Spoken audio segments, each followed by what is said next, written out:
So, Illuminati HQ number 2 is up and running, and I'm in the wide expanse of Marlow. So I'm sort of out of the Shepherd's Bush ghetto for now, but what I'm using Marlow for is storage, fixing and distribution.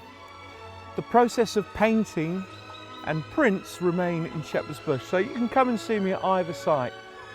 But as my tailor Mark Powell's always quoted, I'll always be the punk rock MP. So from the countryside to my secondary storage studio space, where you can come visit me and look at some pieces of art, and I can tell you my silly stories about where they're all from and conceived. He walks away, the sun goes down, he takes the day. It's a bit different here compared to Shepherd's Bush. I mean, it's like enjoy the silence. It's very quiet, very serene, and it gives you a chance to think. And I can take stock what art is here, what needs to go to galleries, what needs to come back, what needs to be fixed, etc, etc. In Shepherd's Bush, if you've been to visit me, it's like Steptoe's Yard, and it's all a bit of what they call a head fuck. But here, I'm getting really organised.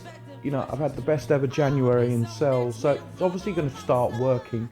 Behind me, the mighty Motorhead, the ace of spades, and I've always had an on-off relationship with Lemmy over the years.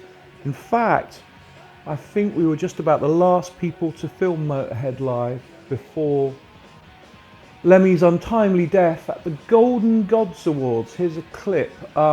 It was really good fun and we all had a right laugh, but Lemmy first came across me, not with the Damned supporting, my great friends at the Damned, big Motorhead guys, and they've done a lot of gigs together and it's been really loud. But no, my friends Nick and Ian had a remix company called Rush Release / The Brothers, and decided to remix the Ace of Spades in a dance style.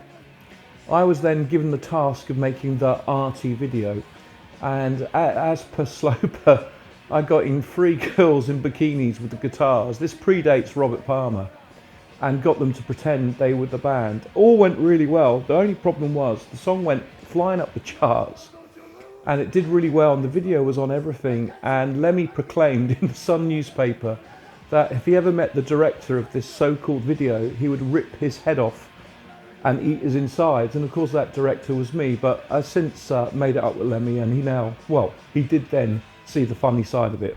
You Are My Sunshine, My Only Sunshine. It's a song that really holds a great sentiment for me. I personally, of the ilk of the Morecambe and Wise side of it, but no, I really like the Johnny Cash version. It's really mellow and it kind of makes you sad. It's fantastic. And right by the door, I've got Union Jack just framed up, 1944 War Department. I've just sold 2 London Callings. It's one of my favourite oldest pieces, and it still remains one of my most popular pieces. Each one, of course, is unique because the flags are all different sizes, different timestamps, but they're all action flags. They've all served in that World War II. My great friend, the fabulous tattoo artist, Sir Henry Haight, back in LA now, used to have a tattoo parlour in East London called Prick, and we came across each other at the Art Society of Soho, ARS, which was my first artist group that I joined with my friend Martin in the middle of Soho, and we used to do group exhibits when I started doing the art many years ago. Henry is a bit of an anarchist like me, doesn't like the rules, likes messing about, so we have a kindred spirit.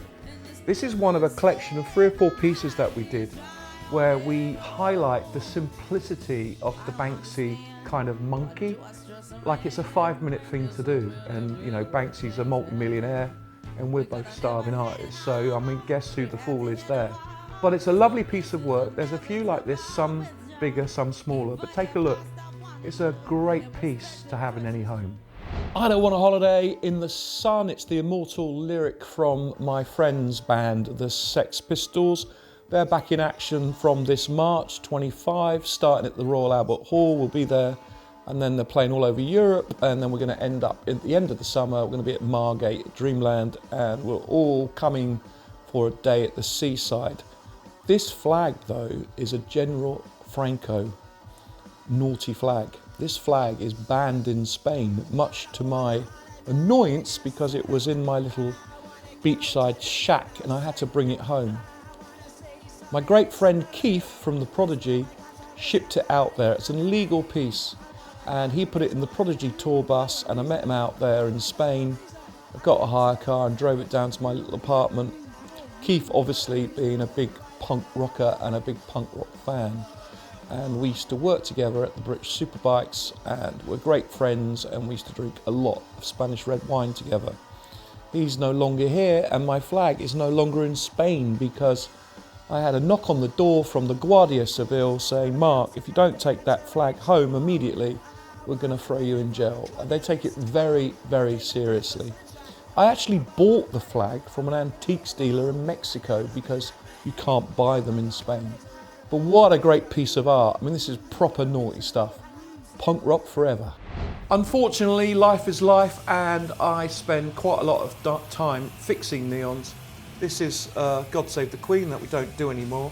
But of course, some kids in a house, football, smashed the glass. I mean, you know, so that one's going to be fixed. The whole lot got smashed. God Save the Queen. But like I say, if you buy a neon from me, it'll always get fixed. Undoubtedly, one of the best shows I've ever done in London was when I took over the entire Saatchi Gallery. And it was a big show. It took you back to the King's Road in 1977, and I needed big props. I got these huge 16-foot flags that were hanging down on some of my sort of historical war pictures, with clips going on, sponsored by Samsung, of the war. It was a beautiful thing, and I wish you all could have been there. It cost so much money to put on. It was literally hundreds of thousands of pounds to have it there for the week. But you know, you do these things to prove to yourself that you can do it.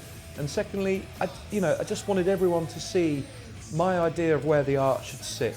There was no white walls in the Saatchi Gallery. It was a complete and utter neon fest. True neon is red, clear glass. Neon gas makes it go red. That's why there's predominantly in advertising a lot of red neon in America and Japan. The pink and the green and the blue is all argon inside powder-coated tubes. I mentioned Henry Haight earlier on. He was Amy's tattoo artist. She was covered in tattoos, and my friend Henry did her tattoos. I'd met Amy a couple of times through my work when I was working at the BBC. Used to interview her a lot, and she was always really nice to me. And if I was ever in Camden and she was messing about, she'd always get me a drink. So I have only good words to say about Amy Winehouse. And you know, she's really stood the test of time. Her singing is quite remarkable. I'm not so fond of the movies, but the original music is really brilliant. This is Back to Black. Actually, in this, there's a dyed black Union Jack, which I think she would have really liked. A hand-painted Amy, she looked beautiful there in her prime. And Back to Black, named after the eponymous album. I love Amy because she had a real punk rock spirit. She did what she wanted. It went slightly wrong, obviously, but she was a real free spirit, and good luck to her. And this beautiful piece is for sale. Let the games begin. Well, this is a piece of history right here. This is the Japanese team flag from the 1936 Hitler Olympics that were in Berlin. It's all stamped up. You know, a really rare thing. I bought this at auction in America, but it's just strange, and it's not creepy, but the things it would have seen, you know, it would have been paraded in front of Hitler himself. It's a very odd piece of history there, but you know, it's got all the Olympic tags on it. It's got all the Berlin stuff all over it, so you have a close look. But you know, I love my history, and that is something, you know, very historical. So, sat at home last night, nothing on the TV. What pops up? 10-part series written by Joe Wright, the famous writer, playwright, about Mussolini. This is a Mussolini war flag, but it's dated 1944. Italy surrendered in 1943. But parts of the Italian military continued to support their axis with Hitler, carried on fighting alongside him, hoping that Hitler would make it come good and they could keep Italy fascist. Of course, it didn't work because Mussolini was caught, hung upside down the town square and kicked to death, rightly so. But it's a dramatic flag with the Italian eagle flying off with the tricolour of the Italian colours. So another piece of history, and it says, Tutti le strade portano a Roma. All roads lead to Rome. And when you're sat in those huge dramatic Roman squares and you look at the old Roman arches, it means where all the Roman armies used to march back into Rome to the homeland.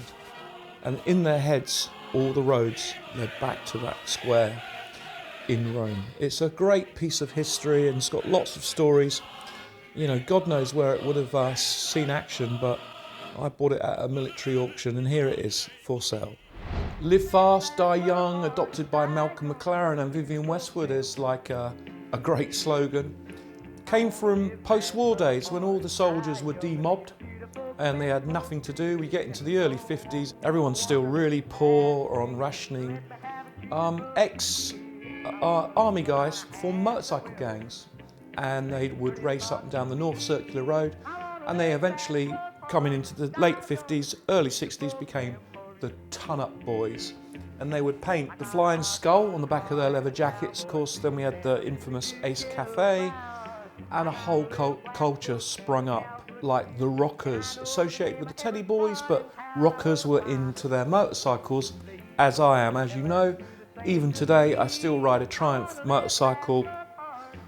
Before me, all my uncles used to ride BSAs and so forth, so forth. Growing up, being a kind of a dirty rocker, I would not have been a mod. I would have been a grease monkey. The Queen in Residence is a very much a different version of it. I think this must be a naval version. The flag is from the 1890s. It symbolises when our Queen Victoria was coming to visit on a state occasion, they would fly this flag. I believe this to be a naval flag, so when the Queen went to visit like the royal yacht or a ship somewhere around the world, this would have flown. It's an unusual one, it's very, very beautiful, and it's in pristine condition. There's a few stains on it, but it's a beautiful thing, and I've used violet neon and I just really, really like it. This is ready for your wall at home. Contact me. This is a beautiful thing. It's quite large. So remember, art lovers, I don't bite. You're quite welcome to come see me in Shepherd's Bush or in Marlow, and you tell me what pieces you like. I'll make sure they're ready. But I'll continue to post on Instagram and you'll see all my new works. I've got some big plans for this summer that some of my close friends already know about, but I'll let you know as it all develops. But please, DM me, get hold of me, I'm here. I go back to black.